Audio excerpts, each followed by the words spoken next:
Salut les apprentis sorciers, ici la sorcière à lunettes et bienvenue dans Dis les termes! L'émission qui décortique les codes des histoires. On s'attaque à un sacré morceau pour cette fin de saison avec un archétype de personnage que tout le monde déteste sauf ses créatrices, la Marissou. Ce terme, qu'on conjugue Garistou ou Martistou au masculin, ou Gros Bill dans le jeu de rôle, désigne un archétype de personnage trop parfait pour être réel, doté de toutes les qualités imaginables, qui plie les règles de l'univers à son avantage et qui sert d'avatar enjolivé pour sa créatrice. Ça a l'air d'être un sujet plutôt épineux. On pourrait pas plutôt parler des codes des Sentai ? Oh, mais je vais en parler dans la saison 2. Comme beaucoup de schémas narratifs, la Marissou existe depuis les toutes premières histoires, mais on a appris à la reconnaître qu'assez récemment. C'est Paula Smith, une Trekkie de l'époque de la première série, qui a codifié et nommé les caractéristiques des Marissou modernes dans sa fanfic A Trekkie's Tale en 1973. Ouais, les fanfics, ça date pas d'internet, les gens.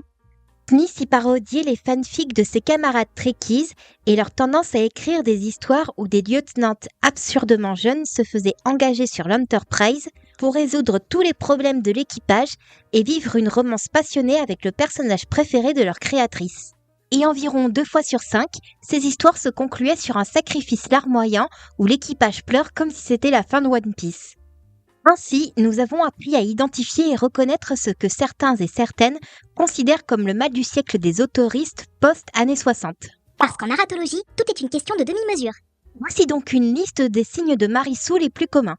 Numéro 1, l'apparence. Sûrement influencée par les actrices toujours pomponnées dans toutes les scènes, Marissou est d'une beauté à faire rager Aphrodite/Apollon, ne fait rien pour l'entretenir et rien ne peut l'enlaidir.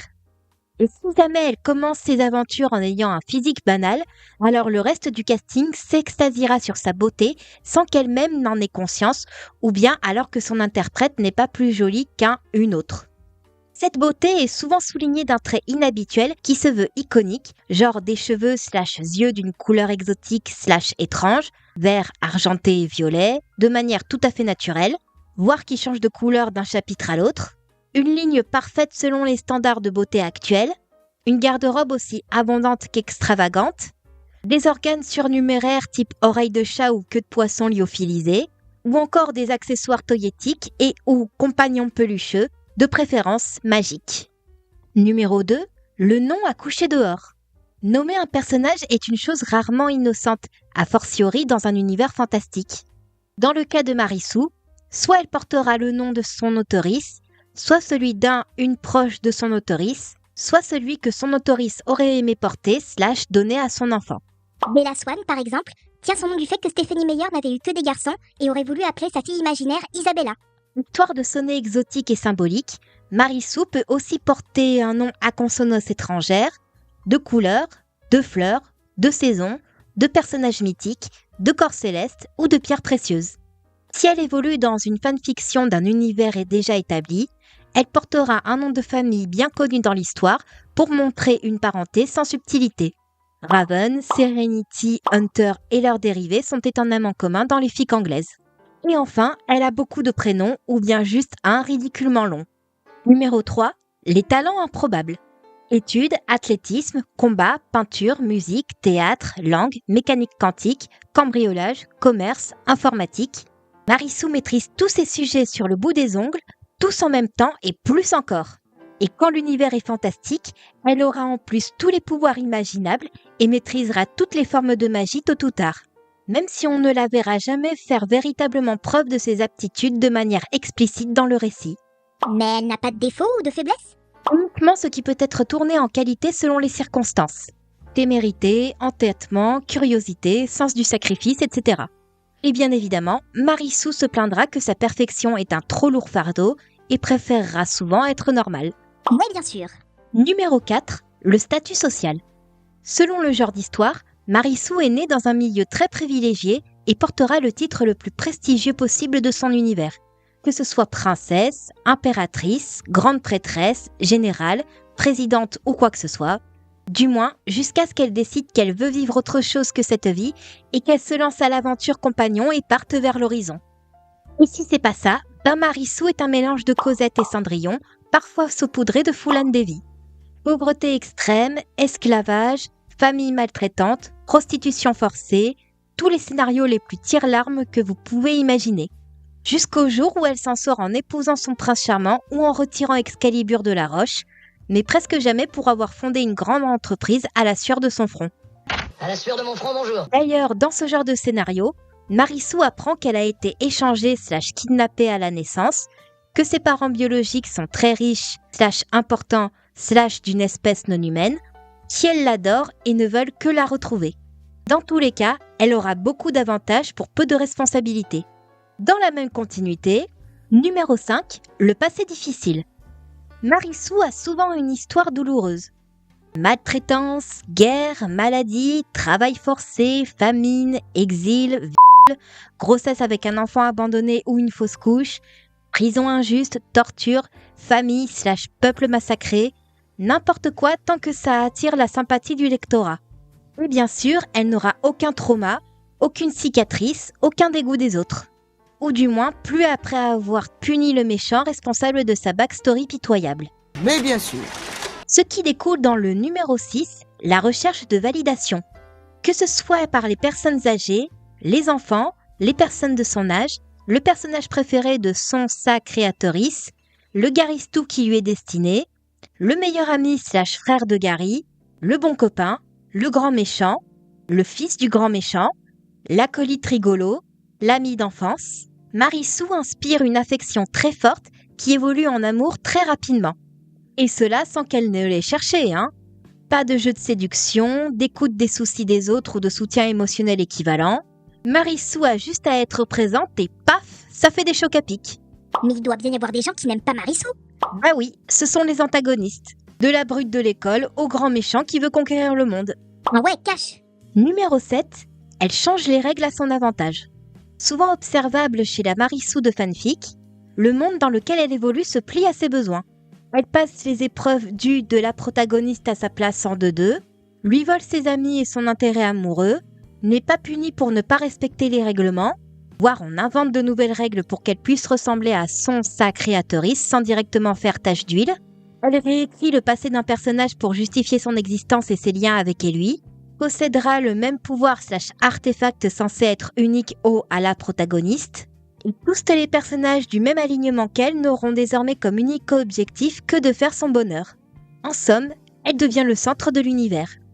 Et enfin, numéro 8, son côté avatar. Bon, ça, on ne peut s'en rendre compte que si on connaît déjà la concernée ou si on est soi-même auteurice. Auquel cas, on peut facilement vérifier si son dernier protagoniste est un double idéalisé. Marisou devient alors ce qu'on appelle une self-insert, ou insertion de soi si on veut traduire. Le modèle peut être aussi une proche, parent ou partenaire, surtout quand il faut caser Marisou avec quelqu'un, ou encore la personne idéale que l'auteurice voudrait avoir dans sa vie réelle de la réalité véritable.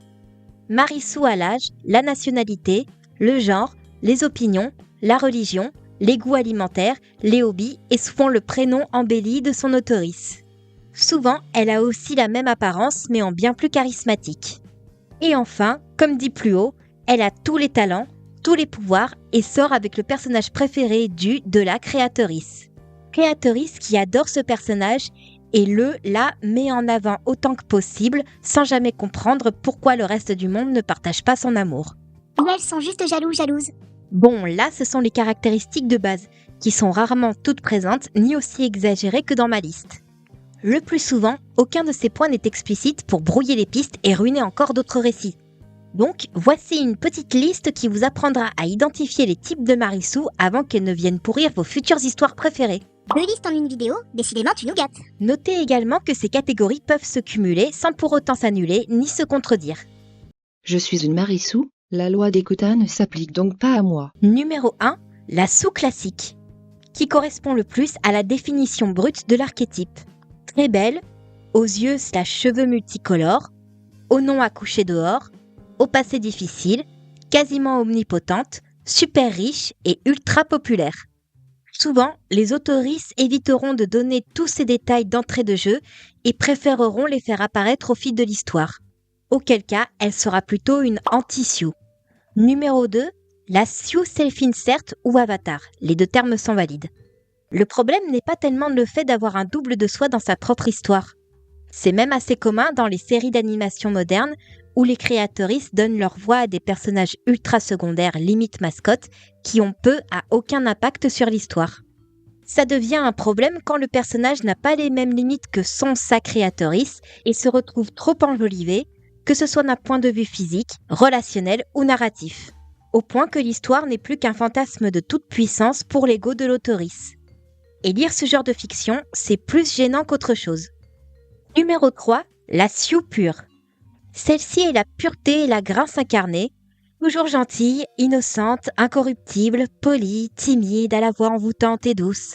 Cette Sioux participe à toutes les actions caritatives imaginables, et spontanément adorée des enfants et des animaux. Les papillons s'inclinent devant elle, elle pleure des arcs-en-ciel. Je vais finir par les vomir si on s'arrête pas là. Bref, toute cette perfection est plus horripilante qu'attirante parce qu'on a l'impression de recevoir un message type « Chère lectrice, pourquoi ne peux-tu être aussi merveilleuse que mon héroïne ?» Et quand on veut placer son lectorat devant ses propres imperfections, il vaut mieux le faire de manière subtile. Numéro 4, la Sioux désagréable ou angsty/jerk-sue en anglais. Les 3 termes sont valides. L'opposé polaire de la numéro 3. Sa créatrice compte plutôt sur le charisme des bad boys/girls pour attirer l'attention. En effet, Angsty Sioux porte des habits sombres et souvent sexy, elle rabâche le fameux passé horrible des Sioux avec les séquelles poussées à fond, elle se plaint sans cesse, repousse tout le monde de manière plus ou moins agressive et grogne constamment que personne ne peut la comprendre. C'est marrant, on dirait toi à l'époque. Je mentionne ça encore une fois et je te jure que je te balance dans les backrooms. Et bien évidemment, Angsty Sioux n'aura jamais à faire face aux conséquences de ses caprices, quand bien même elle aurait insulté ses parents, fait un doigt à ses profs, piqué dans la caisse à son taf et cramé la moto de son potentiel love interest 2 fois dans la même journée. Numéro 5, la Sioux méchante. Cette fois-ci, Marie-Sue ne fait pas juste sa crise d'ado, elle est véritablement malfaisante. C'est une approche pas banale qui apparaît parce que la méchante séduit son auteurice et ou une lectrice qui, une fois la plume en main, réécrit l'histoire pour mettre la méchante en valeur. Sioux méchante devient donc une pauvre victime de la cruauté du monde et des gentils originels et exerce une vengeance légitime pour ses traumas. Pire encore, elle finit par rejoindre le camp du bien sans avoir à présenter d'excuses ni à faire face aux conséquences de ses actes, aussi cruels soient-ils, et même si elle continue à manger à tous les râteliers, tout en traitant ses nouveaux/nouvelles camarades à peine mieux que ses anciens sous-fifres. Je sens comme un thème récurrent. Sans quoi d'ailleurs les thèmes récurrents ? Le déodorant artificiel. Étrange. Numéro 6, la Sioux possédée. C'est un personnage qui avait son propre univers, histoire canonique et sa personnalité bien définie par Autoris A. Soudain, c'est le drame, car Autoris B s'identifie à ce personnage, l'aperçoit comme son avatar et ne veut que la meilleure des vies pour lui, et par projection pour soi-même. Et quand Ciel peut enfin écrire de nouvelles aventures pour son avatar, Autoris B l'embellit physiquement et moralement avant de rendre les autres personnages complètement incompétents pour mettre son bébé en valeur par contraste. C'est le genre de truc qui arrive souvent à Batman dans les comics. Numéro 7, la Sioux relationnelle. Une catégorie qui pullule dans les fanfics et adaptations. En résumé, on introduit un nouveau personnage, double de l'auteurice à tomber par terre, uniquement destiné à se mettre en couple avec un personnage important, de préférence celui sur qui la créatrice fantasme dans le monde réel de la réalité véritable, et paf, ça fait une Sioux relationnelle. Et qu'importe si le personnage vit déjà une vie de famille épanouie et heureuse. Sa conjointe sera écartée plus ou moins brutalement, et la vie qu'elles avaient construite ensemble sera effacée de la diégèse pour faire place à la Sioux relationnelle. Et pas question d'apprendre à se connaître ou de se tenir gentiment par la main. Ce sera direct des gros patins bien baveux après 3 phrases banales. C'est à cause de ce genre de conneries que MJ a été écarté de la vie de Peter après One More Day. Ça fonctionne aussi pour les guerres de ship ou quand l'auteurice crée un intérêt amoureux pour son personnage original, soit en se basant sur une vision idéalisée de sa conjointe, soit en imaginant sa partenaire idéal. Numéro 8, la Sioux clonée ou copycat Sioux en anglais. Prenez un personnage d'une licence connue et placez-le là dans une fanfic à 2 balles. Yel se découvrira un double inconnu jusqu'ici, jumeau disparu, clone ou équivalent. Le lit double ressemblera beaucoup plus à son auteurice qu'au personnage original, mais aura les mêmes capacités soi-disant uniques qu'est lui, saura mieux les utiliser et accomplira la quête et lui-même, jusqu'à ce que l'histoire ne soit plus celle du personnage original, mais celle de la Sioux clonée. Et je sais pas vous, mais perso, ça ne m'intéresse pas de suivre les aventures d'un double rêvé d'une autorice quelconque. Numéro 9, la Sioux divine. Une catégorie qui sévit particulièrement dans les univers fantastiques. Qu'on parle de sorcières, de super-héros, de Power Rangers ou de Super Saiyan, Sioux divine est si puissante qu'elle pourrait détruire une planète d'un clin d'œil. Au point qu'elle sauve l'univers à la place de la véritable protagoniste, mettant un terme abrupt à l'histoire. Et je pense qu'on saura tous à quel point un personnage à qui rien ni personne ne résiste est très difficile à rendre intéressante. Numéro 10, la Sioux trou noir. Les lois de la physique réelle ou scénaristique ne s'appliquent pas à elle. Quand elle est la protagoniste, elle devient le centre de l'existence de toutes les personnes qu'elle croise, même brièvement. Et quand elle est un personnage secondaire, l'histoire change pour devenir la sienne alors qu'elle vient de débarquer et justifie son existence en créant des connexions pétées avec le reste du cast. Le tout sans aucun mérite de sa part. Et je vous le demande, quel est l'intérêt de voir une parfaite inconnue débarquer et voler la vedette au casting original ? Ou réduire les autres protagonistes au rang d'incognita compétente ? À peu près autant qu'Harry Clive copier-coller de séries ou de films d'animation. Ah bah pour une fois que c'est toi qui le dis. C'est toi qui écris nos scripts. Et enfin numéro 11, la Sioux parodique. C'est assez explicite, une fois qu'on a pris conscience du caractère grotesque de la Sioux, on peut s'en moquer allègrement. Celle de Paula Smith relevait déjà de cette catégorie, mais d'autres sont venus mettre les potards à fond sur le ridicule. La manière la plus classique de le faire est d'introduire un personnage surpuissant et super charismatique, mais que personne ne prend au sérieux. Car Mary Sioux se prend très au sérieux, c'est même à ça qu'on la reconnaît. Telles les réalisatrices de Nanar, les autoristes de Mary Sioux sont persuadés que leur personnage est une grande inspiration pour leur lectorat qui attend avidement ses prochains exploits.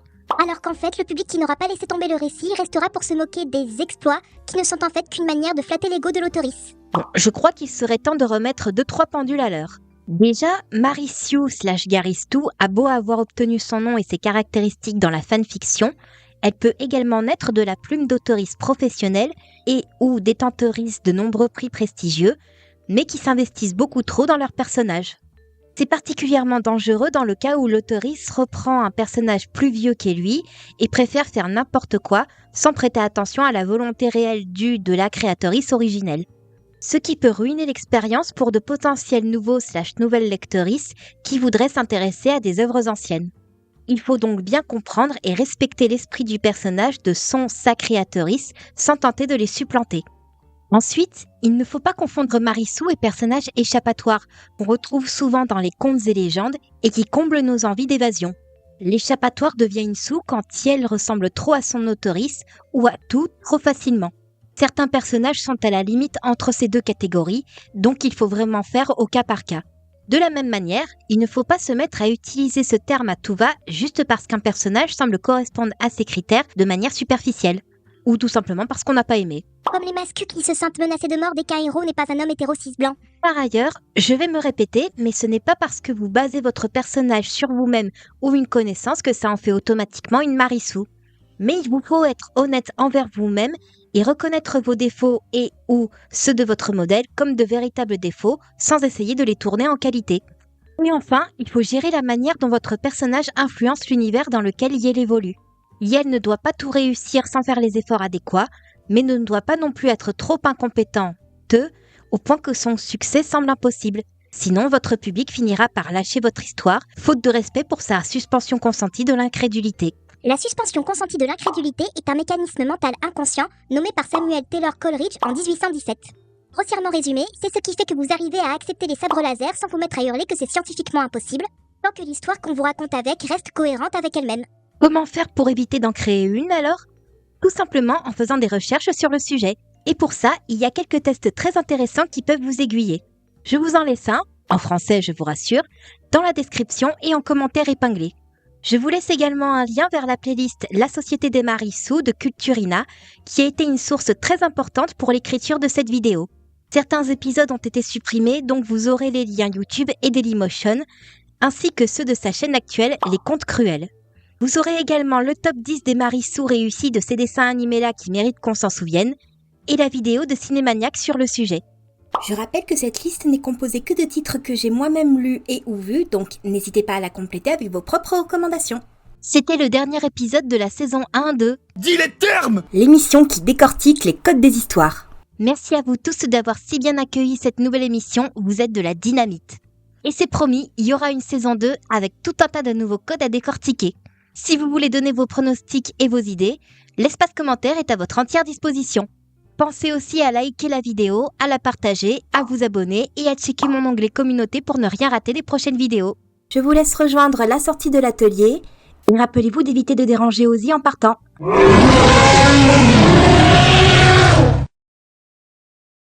Trop tard. Run for your